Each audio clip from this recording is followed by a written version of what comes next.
Several of you have asked me how to join starting the second round after creating the magic circle. I've got my magic circle in place. I have 6 stitches in it, and I'm just going to close that up. And then I didn't close it completely. You can see I still have a bit of a gap there. And I'm going to come right in here to that very first stitch that I made, and I'm just going to slip inside that stitch, and I'm going to crochet. Try that again. I picked up part of the stitch. As you can tell, it's never easy to get things going the first time. Okay, so I slipped right back in. As you can tell, there's my first stitch that I made. Here's the loop of my magic circle that I will tighten later.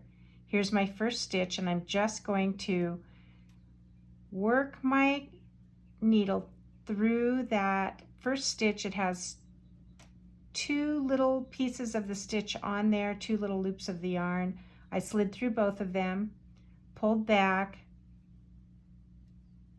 and created a stitch.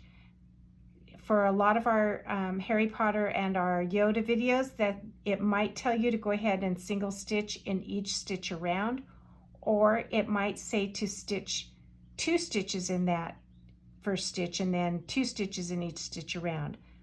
In which case, if it's 2 stitches, I would go back into the same hole and do another crochet stitch right there.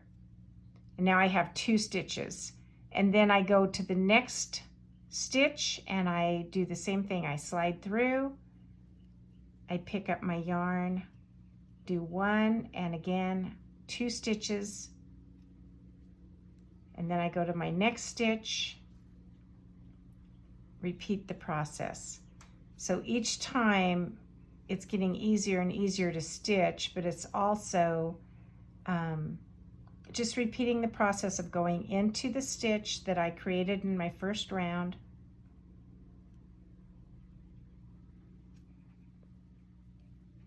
stitching once, going in the same stitch, stitching twice, until you can see that the second round is going to be much easier to work in.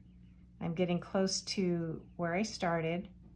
I dip back into that stitch, do it twice, there we go. Now I'm back, almost back to the beginning.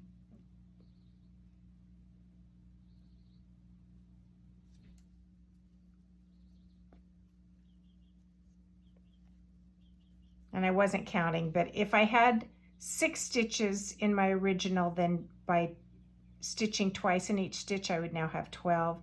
I can go ahead and close that circle up and begin row 3. And as you can tell, the stitching is much easier to see on row 3. It's much easier to see where you're going to pick up each one of your stitches. I hope this made it a little bit easier for you to tell where I joined my stitches. If you have any questions, please leave a comment and I will get back to you. Thanks for watching. See you next time on Crafting with Nana. Bye.